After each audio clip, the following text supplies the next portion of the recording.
Ron Paul is going to get interviewed by Bob Schieffer on Face the Nation, and Schieffer basically asks him, why don't you just leave already? Let's watch.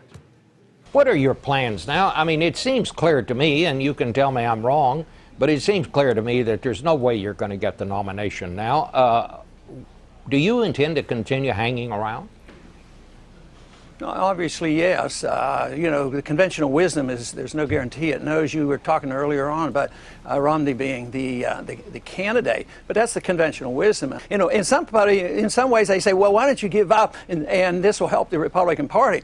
The truth is, I'm trying to save the Republican Party from themselves because they want perpetual wars. They don't care about presidents who assassinate American citizens. They don't care about searching our houses without search warrants. And these are the kind of things that people care about. So on the points, Ron Paul is only 1,000,000% right. And if you're a real conservative, you would never be in favor of shredding the Constitution so that we execute American citizens abroad without a trial, without due process.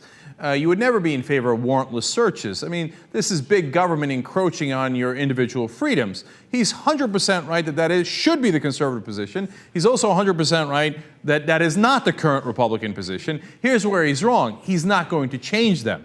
They have become an extreme and radical party driven by people like Rush Limbaugh, Dick Cheney, etc., who love executive power and don't give a damn about the Constitution.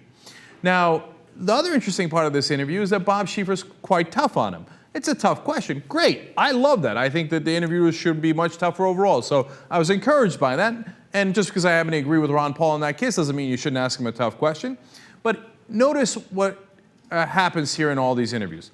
The less power someone has, the tougher the interviewer will be. It's just a rule of mainstream media today. So now Bob Schieffer can be really tough with Ron Paul because he has clearly lost the race and no longer holds any power. So that's when you strut your stuff and you're like, what are you still doing in the race? Come on, you loser, right? Now, is he going to ask questions that tough of Mitt Romney?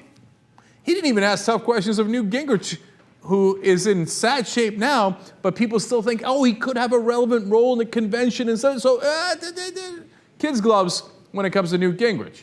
The minute you're out of power or you have no chance, that's when they come for you. But nonetheless, I like the question, I like the answer. Now, one last question here goes to Ron Paul. Let's watch. I like Mitt Romney as a person. I think he's a dignified person, and I have no common ground on economics. I mean, he isn't worried about the Federal Reserve, and he isn't worried about the foreign policy. He doesn't talk about civil liberties. So I have a hard time to expect him ever to invite me to campaign with him. Would you vote for him, or would you support him? No, I haven't made that decision yet. I'm still campaigning. You haven't made the decision on whether you would support Mitt Romney if he gets the nomination? No, I have not. Well, there goes the theory about how Ron Paul is going to keep his delegates, goes to the convention, and maybe does a deal where he gets his son to be on the ticket with the VP, I mean, if he's not even willing to say he'd vote for him, then it's going to be hard to have him or Rand Paul or anyone else pair up with Mitt Romney. And by the way, that was a conspiracy theory that I threw out there too, like, maybe. Well, it turns out maybe not. Okay, you got to keep it real, and you got to adjust with the actual facts. And here again, you know, Ron Paul is devastatingly right. He has so little in common with Mitt Romney. In fact, Mitt Romney and President Obama are much closer in their positions than Mitt Romney and Ron Paul. Because President Obama is in favor of the endless wars. Generally speaking, now Romney is more in favor of them. He would have stayed in Iraq. He'd want to stay in Afghanistan a little longer than President Obama. But all the executive power, they 100% agree on. Of course, the Constitution is irrelevant. Execute anyone you like, you know, and take away all the due process and the warrantless warrants. All that stuff, Romney, Obama totally agree on.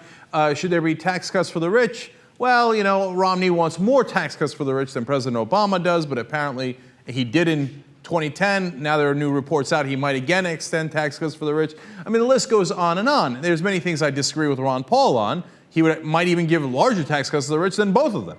But as far as agreement in principle, President Obama and Mitt Romney agree on 90% of the structural things. Like, for example, are they both in favor of the Federal Reserve? Absolutely. Would they both give away, you know, more money to the banks in nearly interest-free loans through the Fed and attach no conditions to it? Absolutely. Is Ron Paul in favor of that? Absolutely not. He would go in the exact opposite direction. So it's fascinating that there's now at least a small schism within the Republican Party that is so significant that it's actually a wider difference than between the two parties.